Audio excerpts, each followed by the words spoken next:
E a cidade pensou, era um exercício militar. O tema que está sendo discutido no mundo inteiro desde cedo, transmitido pela CNN, BBC, Deutsche Welle, Le Monde, Times of Israel, todos. Manchetes em 15 idiomas. Bucareste e Bruxelas falam sobre possíveis consultas, segundo o artigo 4 do Tratado do Atlântico Norte. As redes sociais estão mais agitadas do que o normal. O que aconteceu? Na noite de 30 de maio, um drone de ataque russo, pelo que parece pelos destroços, um Shahed de fabricação iraniana na modificação russa, ou seja, era ou o Geran 2 que se desviou da rota durante o ataque ao porto ucraniano de Ismail e caiu em um prédio residencial no leste da Romênia.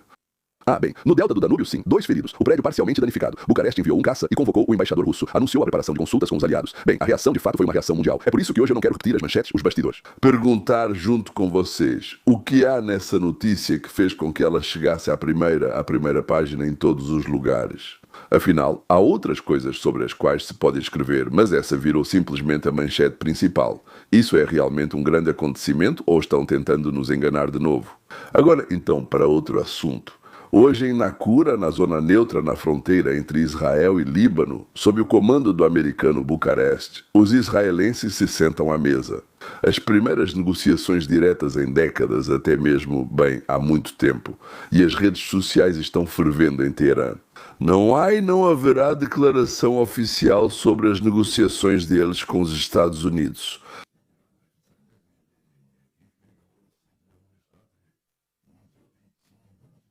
Ou seja, Bucareste nega enviar um caça e na mesma noite um míssil do Hezbollah atinge uma igreja ortodoxa. Ou seja, na igreja de São Jorge, se não me engano, eles atacam seu próprio território, seus próprios cristãos. Você acha que é coincidência? Claro que não. Hoje teremos mais um assunto. Bondi foi interrogado no Senado. A própria Bondi, que até há pouco era procuradora-geral dos Estados Unidos, e foi demitida sem explicação conhecida. Rumores diziam que era por não abrir processos contra quem perseguia Trump, por câncer de tireoide ou por causa do Epstein. Era isso que o Senado queria descobrir. Esse é um tema polêmico para o nosso público e que exige muita frieza. Então, no final vai ter Bondi, Epstein e, como ela disse, tivemos erros de edição. O que isso significa? Precisamos entender, porque parece uma coisa, mas na verdade pode ser outra, mas isso é no final. Erros de edição soam como uma tentativa de esconder algo. Mas o quê? Quem? Muito interessante. Vamos começar, é claro, com o Líbano, que está sendo dilacerado por desejos internos de se livrar do Irã e do Hezbollah. O Líbano quer se livrar do Hezbollah. E ao mesmo tempo há o medo do próprio Irã. Será que eles conseguirão superar esse medo? É isso que está em jogo agora em Naqoura. Eu já estive lá? Acho que já estive lá, porque tenho a sensação de que passamos por lá com nossos canhões autopropulsados. Não em um camelo de passeio, mas na época, os libaneses demonstravam com gestos que seus corações estavam conosco. Totalmente errado. Imagina como tudo isso soava e parecia estranho para a gente. Ok, vamos servir um café e começar a entender. Aliás. No exército israelense, eu aprendi a tomar café com cardamomo. Em hebraico, soava assim. Rotze Kaffee Hel. Ou seja, você quer café com cardamomo? Na primeira vez, não entendi o que meu companheiro ali na areia do Sinai disse. Naquele tempo, dormíamos em buracos cavados por nós. Automaticamente eu disse na época, o tio Tstivo Tudarabá. Isso significa muito obrigado. E vi como tiraram do areia quente aquilo que chamávamos de sesve. Sim, é para café, é para preparar café. É tipo uma pera assim, sabe? Com um cabo longo de madeira feito simplesmente de um galho e recebi 2 goles desse café em Hell. E fiquei viciado desde então para o resto da vida. Aquele que ofereceu que estava à minha esquerda era marroquino, ou seja, um judeu do Marrocos, e aquele que preparava, que estava à minha direita na areia, novamente na areia. Sim, era então um judeu iraquiano. Mas parecia absolutamente um judeu intelectual de Leningrado ou de Kiev, tipo de 2º ou 3º ano de algum curso de direito. Sim, só que falava de forma gutural e sorria totalmente como um americano. Café e Imkel. Então, Líbano. Em seguida, então, a autoproclamada pátria de tudo, Israel. E as mulas. Eles também são tolos. Que... Afirmo com certeza, isso foi comprovado. Mandaram seus filhos para os Estados Unidos e Europa, bem longe do obscurantismo, da própria obscuridade deles, e a filha e a neta deles, e eu também. Eles postam no Instagram fotos dos seus, como posso dizer com mais precisão, corpos nus. Sim, que até as francesas de Marselha ficam envergonhadas. E as francesas de Marselha normalmente não ficam envergonhadas. Então, o drone, do nada, no Pacífico Céu Romeno. Parece até o nome de uma música, né? Pacífico Céu Romeno. Primeira pergunta sincera: pode ser só um drone que entrou por acaso? Tecnicamente, sim. Na verdade, é bem provável. Shahed não é um avião tripulado. É uma pequena máquina não tripulada com navegação por GPS, sistema inercial e uma rota pré-programada. Um drone assim pode sair do curso de 3 formas. Primeiro, interferência radioeletrônica. Os ucranianos bloqueiam em massa o GPS na região de Ismail e no delta do Danúbio, fazendo o sinal se perder. A navegação inercial gera erro acumulativo, fazendo com que o drone, após 1 hora de voo, já não esteja mais na posição correta. Segundo, ser abatido ou danificado pela defesa antiaérea. O drone é atingido, perde o controle, continua por inércia e cai, basicamente, onde for levado. Terceiro, erro de programação na rota. As rotas dos Shaheds são traçadas ao longo dos rios, para se esconder dos radares, atrás das margens. O delta do Danúbio é onde os territórios ucraniano e romeno se entrelaçam. Basta deslocar o ponto de virada por, digamos, N quilômetros, e o drone que estava mirando em um depósito ucraniano em Ismail entra no espaço aéreo romeno. Nos últimos 2 anos já houve casos assim. Destroços de Shaheds caíram na Moldávia, na Polônia, na Bulgária, acho que na Lituânia também, várias vezes. Bem, não dá para dizer que não é importante, né? Isso ocorreu várias vezes, exatamente na mesma região do Delta Romeno. Toda vez há um alvoroço diplomático, caças são acionados, depois uma pausa, investigação, relatório, e tudo volta ao normal, ou seja, tudo volta ao que era antes. O extraordinário hoje é que caiu em um prédio residencial e há 2 feridos. Agora, a principal hipótese que os comentaristas ocidentais estão divulgando é que Moscou está testando a reação da OTAN. Isso me soa estranho. Não sou militar, quer dizer, sou sim. Cheguei ao posto de Yevreitor. Esse é um posto muito alto, e quando eu fui desmobilizado sem a minha participação, me deram o posto de sargento, então eu sou militar. Um drone não é esquadrão, onda ou série, é apenas um. Se o Kremlin realmente quisesse testar a aliança, ele teria lançado 5 drones em diferentes pontos, com uma diferença de 10 minutos entre eles. Bem, para que Bucareste não pudesse explicar isso como um acaso e ver como eles reagem, porque um drone só é perfeito para parecer um mero acaso. Perfeito não para um teste. Digamos que eu esteja errado. Já aconteceu e minha esposa acha que estou errado em mais de 98% das vezes. Suponha que isso seja um teste. Então, como exatamente? Me explique, não a mecânica. Eu ouço a palavra teste, mas não vejo o que está sendo testado nesse teste. Bem, essa é a primeira versão. Está sendo testado o reflexo político. Para quê? Moscou observa se vão iniciar consultas, quais, em quanto tempo e com que rigor. Que diferença isso faz? Eles estão calibrando a próxima provocação com base nessa resposta. De acordo com essa versão, um drone não é um ataque, mas uma sonda, um instrumento de medição. Faz sentido, mas é uma lógica meio sutil. E novamente, uma sonda pode ser feita sem vítimas, sobre uma floresta vazia. Isso já seria suficiente, mas o resultado seria o mesmo. A segunda versão testava a prontidão da defesa antiaérea e se o sistema romeno conseguiria detectar, acompanhar e abater. Mas a defesa antiaérea romena justamente não o abateu. O drone voou até lá e caiu. Se isso foi um teste, a Rússia obteve a resposta. Não abateram. Porém, gerou um escândalo político desnecessário para ela. No fim das contas, é uma perda absoluta, é uma perda pura. Bom, eles não são loucos. Quer dizer, claro que são loucos, mas também não são loucos. A terceira versão é para quem gosta de teorias picantes. Na verdade, que não foi a Rússia que lançou. Alguém perguntou quem precisava exatamente dessa reação. Muita fantasia. Ainda há poucas provas. Mas sou obrigado a mencioná-la porque nos comentários abaixo há algo nisso. Aqui está a minha principal pergunta. A Rússia não tem recursos para uma segunda frente. Eles se envolveram tanto na Ucrânia que estão retirando tropas do Extremo Oriente para manter a rotação. Abrir agora, em maio de 2026, uma linha provocativa contra a aliança de 32 países? Mesmo que a América não vá ajudar muito, embora nesta fase vá ajudar. Isso é suicídio. Bem, mais uma vez, eles, claro, são loucos, mas não a esse ponto. Portanto, se isso é um teste, o objetivo não é militar, mas interno. Imagem para a televisão russa. Olhem como assustamos a OTAN. Somos tão assustadores e fortes que eles têm medo. E até usaram lá o quarto, justamente esse quarto ponto do acordo. Funciona para o público interno, para o público, mas não para o de Bruxelas. E na maioria das vezes, senhoras e senhores, é a coisa mais chata. Na maioria das vezes é um erro técnico, além disso, nem sei o que mais. Reforço político. E claro, o uivo e o grito da imprensa. É aqui que está o mais interessante. Então perguntem sempre. Cui bono? Não sei se pronunciei certo. Cui bono, acho que sim. Quem se beneficia? A Ucrânia, sim. Então cada episódio desses empurra o Ocidente. Empurra o Ocidente para quê? Cada vez mais perto de uma participação direta. Esse é o interesse de Kiev. Não é crítica. Estão em guerra e precisam de motivos. Eu faria o mesmo. Para a ala belicosa da União Europeia, sim. Para aqueles que há muito tempo fazem lobby por um aumento acentuado do orçamento de defesa, desdobramento de novas forças, novas sanções, eles ganham um novo motivo. E eles, como de costume, se agarram a isso. E os jornais, revistas, televisão e outros meios geralmente trabalham para eles. Um pouco de dinheiro, um pouco de outra coisa. E aí tudo começa a girar. Agora, o complexo militar industrial. Quer dizer, como eu não gosto dessas palavras. Mas sim, os contratos são feitos sob ameaça. Quanto mais você assustar, mais dinheiro vai receber. Mídia, sim. Manchete, ataque russo à OTAN. Ele gera 10 vezes mais cliques do que uma falha técnica sobre o delta do Danúbio.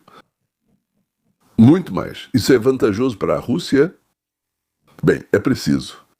Não. Não vejo nenhum benefício para a Rússia, para Moscou, em um alarde global. Apenas no reconhecimento silencioso do fato. Bem, talvez haja algum pequeno benefício, mas de um escândalo barulhento só há perdas. E daí, me parece, vem uma conclusão simples. O próprio acontecimento é real e, claro, desagradável. Sim, a reação a ele está exagerada. Exagerada não por um só jogador, mas por vários, cada um com seu interesse em inflar isso, que hoje coincidiram. Uma breve explicação, pois muitos confundem. O artigo 4 da OTAN não é guerra. Não é guerra. É uma consulta formal entre aliados sobre uma ameaça à segurança. Ela já foi ativada várias vezes na história da OTAN. Lá, Turquia, Polônia, países bálticos. E depois de cada ativação dessa, não houve nenhuma guerra. Isso é uma ferramenta diplomática, não militar. O artigo 5 é defesa coletiva. Isso é outra coisa. Ela foi ativada uma vez depois do 11 de setembro, quando dizem para você: Bucareste solicitou consultas pelo artigo 4, isso significa... Sentaram, conversaram, alguns tomaram café, outros outra coisa, só isso. Por isso, quando a manchete grita sobre escalada, a maior parte desse alarde é manipulação, é para chamar sua atenção. Bem, cliques, dinheiro, visualizações, pedidos ou qualquer coisa, o que quero que tirem desses 10 minutos sobre esse tema? Primeiro, o evento é real. Foi um ataque a um prédio residencial vindo de um país da OTAN. E isso, bem, não dá para simplesmente ignorar, claro. Segundo, a explicação mais provável é técnica. Um drone abatido ou que perdeu o controle. Não foi plano, nem operação, nem teste. Terceiro, uma reação barulhenta é do interesse de muitos. A Rússia é a última dessa lista... A última de todas. E quarto, mantenham a cabeça fria, como os tchequistas. Coração quente, cabeça fria. Nos próximos dias haverá muita fumaça em torno de qualquer episódio desse tipo. Para muitos é vantajoso que haja fumaça. O importante é ver o que realmente está pegando fogo. E o quanto é importante esse objeto que está pegando fogo. E se essa análise foi útil para vocês, senhoras e senhores, inscrevam-se e apertem o botão que diz ao algoritmo para continuar. Esse botão se chama sininho. E às terças e sextas-feiras, então, no canal Roteiro para a Liberdade, de forma mais profunda e devagar. O link está na descrição. E agora, então, Israel, Líbano, Irã. Quem está rezando silenciosamente para que Israel não vá embora cedo demais? Leitura superficial e a realidade. A imprensa ocidental simplifica tudo. Israel e Líbano discutem a demarcação da fronteira marítima. Troca de prisioneiros. O Líbano tem prisioneiros israelenses, talvez um campo de gás. Negociações técnicas. O Irã é contra, porque o Irã sempre é contra tudo o que Israel faz. É isso que estão tentando te empurrar. Bem, isso é verdade, claro, em 5% tipo um Goebbels, né? Deem um pouco de verdade. Isso se chama isca. A leitura real é totalmente diferente. Eu estou certo ou não, mas a leitura real é totalmente diferente. E aqui vou dizer algo que provavelmente vai surpreender muitos. O Líbano teme mais do que tudo que Israel vá embora sem derrotar o Hezbollah. O Líbano é um país ocupado, não por Israel. O Líbano é um país ocupado pelo Hezbollah há 40 anos. Os cristãos maronitas, ortodoxos, católicos odeiam. Os israelenses, não. O Hezbollah. Os sunitas que vivem lá odeiam o Hezbollah. E os drusos? Ninguém odeia mais eles do que os drusos. E muitos xiitas libaneses, não importa que sejam xiitas, e como eles dizem, eles estão certos, e os outros então estão errados. O herdeiro de Muhammad não era o tio, mas o primo ou algo assim, mais alguma coisa. Não me lembro agora, né? Aliás, preciso reler isso porque esqueci completamente, certo? Também odeiam porque o Hezbollah não é uma organização libanesa, mas uma projeção iraniana que a população xiita libanesa usa como escudo humano. Após as campanhas israelenses de 24 e 25, depois da eliminação de Nasrallah, assim como, digamos, toda a alta cúpula do Líbano, surgiu uma janela. Essa janela se chama Esperança. Estreita, perigosa, mas pela primeira vez em 40 anos real. Pela primeira vez real. Eu me lembro, eu corri para lá. Eu estava em Nova York. Nosso regimento atendeu ao chamado. Havia, digamos, várias palavras secretas sendo ditas no ar. Ouvi sobre eles pela rádio israelense. Corri para lá, mas cheguei um dia depois. Meu regimento já estava no Líbano, naquela operação. Quando os caras voltavam, contavam que os libaneses simplesmente corriam até eles e diziam: gente, ajudem a nos libertar desse pesadelo. Ok. Uma oração verdadeira, silenciosa, não para os microfones. A oração dos libaneses e do governo libanês, do exército libanês, das igrejas libanesas. Gente, terminem com isso, por favor.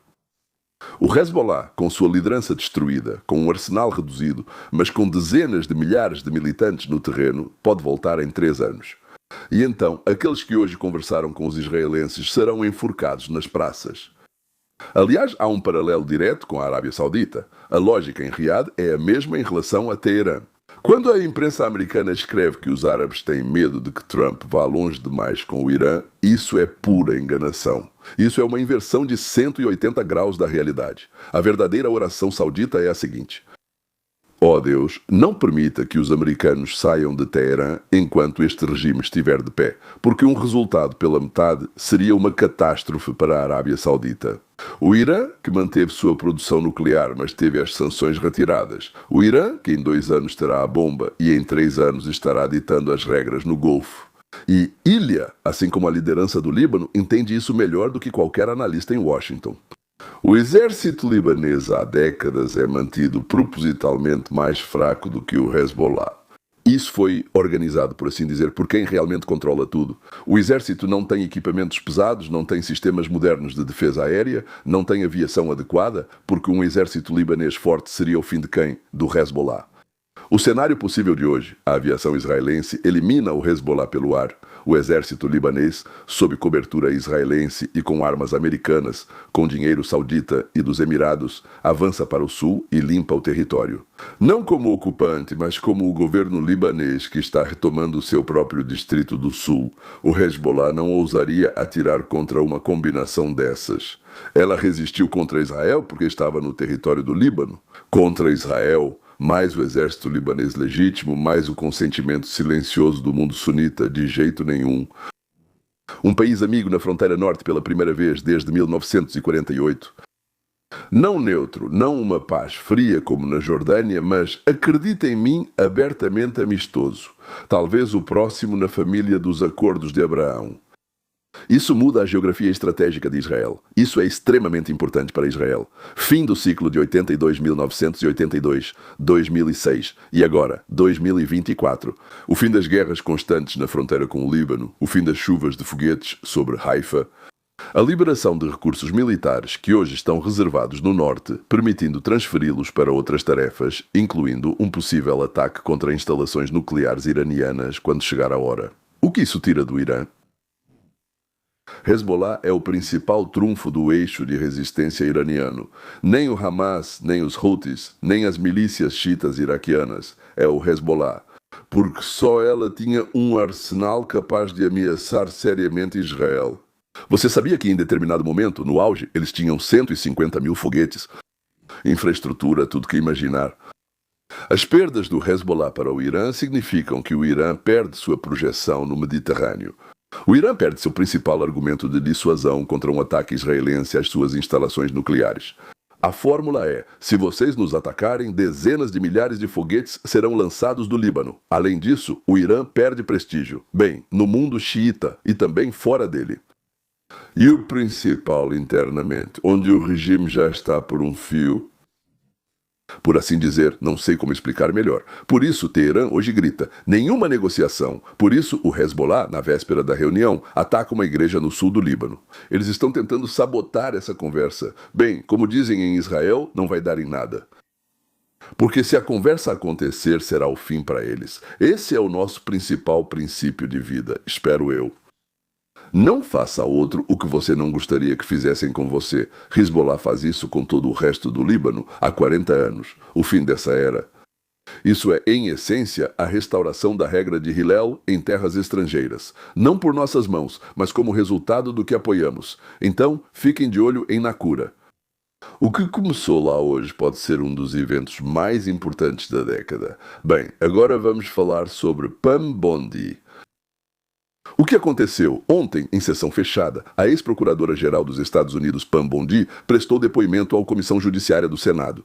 O tema foi como o Departamento de Justiça divulgou arquivos desclassificados no caso Epstein. Em seu depoimento, houve uma frase que hoje está nas manchetes: houve erros de tarjamento. Ou seja, nos documentos publicados apareceram tarjas pretas onde não deveriam estar. A informação que supostamente prometeram revelar permaneceu ocultada. A imprensa de esquerda imediatamente comemorou. Trump mentiu, Bondi acobertou, toda a divulgação é uma farsa. Isso me parece muito estranho. Quero dizer, essa interpretação. Não duvido do que Bondi disse, pois sei o que são documentos secretos. Não é por gostar do Trump ou da Bondi. Eu gosto do Trump. Tenho ótima opinião sobre ele. Bondi, sinceramente, não conheço. É porque a imprensa de esquerda errou tantas vezes nos últimos 10 anos que a primeira reação dela já não pode ser fonte de verdade. Vamos analisar por conta própria. Isso é o melhor, não é? Como dizem nos Estados Unidos, vamos colocar o nosso chapéu de pensar. Existe essa expressão, certo? O que é um erro de tarjamento? Edição, na verdade, vamos passar para o inglês. Edição, bem, não é bem isso. Vamos lá, vamos passar. Em inglês, isso se chama redaction. Isso é o ato de ocultar partes de um documento antes da publicação. Mas existem dois tipos, e eles são opostos. O primeiro tipo, vamos chamá-lo de tarjamento insuficiente. Quando deixam de ocultar algo que deveria ser segredo. Nomes de vítimas, especialmente menores, e endereços de testemunhas. Dados de algumas investigações em andamento. Droga. Não editaram o suficiente. Ou, como dizem por algum motivo, ocultaram de menos. De novo, tradução do inglês. Tipo 2. Eles chamam isso de ocultação excessiva. Quando cobriram o que na verdade deveria ter permanecido público. Pelo contexto do depoimento de Bondi, ela está falando do segundo tipo. Ou seja, cobriram o que deveria ter permanecido público, certo? Muitas manchas pretas ocultaram demais, mas agora vamos deixar a teoria da conspiração de lado e simplesmente entender como isso acontece. Novamente, como se diz, falo da minha própria experiência e também das histórias de todas essas pessoas que participaram disso. A maior parte da ocultação excessiva, ou seja, esse excesso de ocultação, nos Estados Unidos não acontece por ordem política. Isso acontece por reflexo burocrático. Quem fisicamente apaga as páginas, se alguém acha que é o próprio Trump ou até mesmo Bondi, está enganado. Nem mesmo são os indicados políticos deles. São advogados de carreira do Ministério da Justiça, o chamado nível inferior e médio. Aqueles que servem sob qualquer presidente, sob Obama, sob Trump, sob Biden, etc. Esses advogados têm uma regra de ferro. Na dúvida, faça mais. Ou seja, na dúvida, oculte. Ao ocultar menos do que devia, você cria responsabilidade jurídica. Ou seja, poxa, era para ter ocultado, mas você não ocultou o sobrenome de alguém, tipo Piteste, sei lá. E a ocultação excessiva você corrige depois. Por isso, por padrão, eles bloqueiam mais, e não menos. Nos arquivos Epstein, tudo que se enquadra em várias categorias protegidas por lei nos Estados Unidos é automaticamente marcado para ocultação. Por exemplo, nomes de vítimas menores de idade. Sempre. Materiais do grande júri por lei. Bem, de acordo com o que o juiz disse. Informações de inteligência classificadas por lei, dados sobre investigações em andamento, informações pessoais de terceiros que não foram acusados de nada. Isso também não pode ser mostrado. Essas categorias são suficientes para transformar algumas páginas em quadrados pretos. Agora, 3 possíveis explicações, sem conspirações ou ingenuidade. Cenário A. Pura burocracia. Advogados de carreira, por puro reflexo, censuraram em excesso. Bondi, como procuradora-geral, fisicamente não podia reler milhares de páginas antes do lançamento. Ela assinou porque disseram que tudo estava feito. Os arquivos foram divulgados. A base maga viu os quadrados pretos e explodiu. Esse é o cenário mais provável e também o mais chato. Cenário B. Uma proteção institucional assim. Todo mundo se une, então, e não deixa ninguém saber o que estava acontecendo lá dentro. O pessoal de carreira do Departamento de Justiça, junto com a comunidade de inteligência, passou por cima da orientação política. A CIA tem um interesse antigo no caso Epstein. Os boatos sobre suas ligações com os serviços de inteligência de vários países circulam desde os anos 80. O FBI tem seu próprio arquivo sobre Epstein. Ele se cruza com dezenas de outros materiais. Essas instituições têm seus próprios interesses e vão sobreviver a qualquer procurador-geral. Por isso, o que eles estavam riscando ali, esse procurador-geral não fazia a menor ideia. Cenário C. Ocultação direcionada. Bondi recebeu uma orientação discreta de Trump, ou de alguém próximo a Trump, ou de um grande doador, ou de um governo estrangeiro com influência para apagar alguns nomes específicos ali.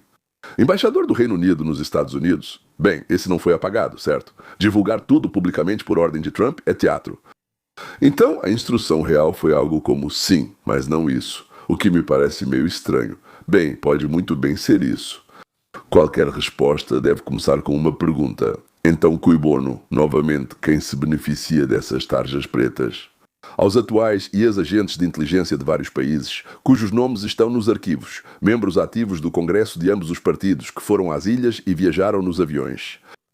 Autoridades estrangeiras cuja exposição poderia causar sérios incidentes diplomáticos e também testemunhas cuja proteção ainda está ativa. Lembro imediatamente de como Vladimir Bukovsky, me contou como, quando Yeltsin decidiu publicar os arquivos da KGB, houve uma enxurrada de pedidos dos governos liberais europeus exigindo que ele não fizesse isso. O que você acha? Por quê? Perceba então que nenhum dos nomes que apareceriam como resultado da divulgação do que estou falando seria Donald Trump. As conexões dele com Epstein nos anos 90 e nos anos 2000 são públicas há anos. As fotos de Mar-a-Lago estão em todos os livros didáticos. Esconder o que já está em domínio público? Para que esconder? Todo mundo já sabe disso, né? Por isso a teoria de que Trump está se protegendo é muito fraca. Já a burocracia protege toda uma lista dos seus, essa é uma teoria que explica muito bem o que vemos. Eu acho que é uma mistura do cenário A com o cenário B. O cenário C é possível, mas precisa de provas, que eu não tenho hoje. O verdadeiro drama não é que Trump mandou não divulgar. O verdadeiro drama é que, entre a mesa dele e a publicação, há dezenas de advogados, cada um tomando suas próprias decisões. Trump deu a ordem e eles apagaram o que quiseram. Trump mentiu? Acho que não, pelo menos não como a imprensa de esquerda diz. Ordenei que tudo fosse divulgado. Provavelmente é uma declaração verdadeira.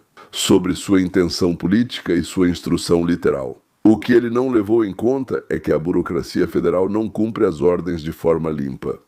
Ela as executa formalmente, mas em assuntos onde essa burocracia tem interesse próprio, eles as executam da forma que atende ao próprio interesse deles. Uma lição?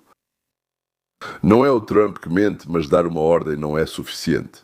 É preciso criar algum tipo de instrumento para monitorar sua execução. Mas qual? Até agora ninguém conseguiu. Agora, a tarefa do movimento MAGA e do novo Congresso é forçar a administração a fazer a segunda divulgação sem tarjas pretas e com uma lista do que foi ocultado. E de acordo com qual regra exatamente? Informação paga com dinheiro público. Em investigações de figuras públicas, isso é considerado propriedade pública. Fomos nós que pagamos. O contribuinte pagou pela investigação. Quem é o dono do resultado? O contribuinte. Tirar dele o direito ao resultado é roubo, é furto. Quando o Estado retém aquilo pelo que você pagou, eles estão violando a sua propriedade. Por isso, exigir a segunda divulgação não é mexer na sujeira, é exigir a devolução do que nos pertence. Então, hoje tivemos 3 temas: Rússia, drone, Romênia e OTAN. Na cura pode ser o fim de Hezbollah e o começo de um novo Oriente Médio. Bond e Epstein, uma lição sobre a diferença entre dar uma ordem e garantir que ela seja cumprida. Inscrevam-se, senhoras e senhores, se essa análise foi útil e interessante para vocês. Terças e sextas, o roteiro para a liberdade em canal separado. Lá eu analiso as raízes. O link está na descrição. Cuidem-se, cuidem dos seus. Até a próxima.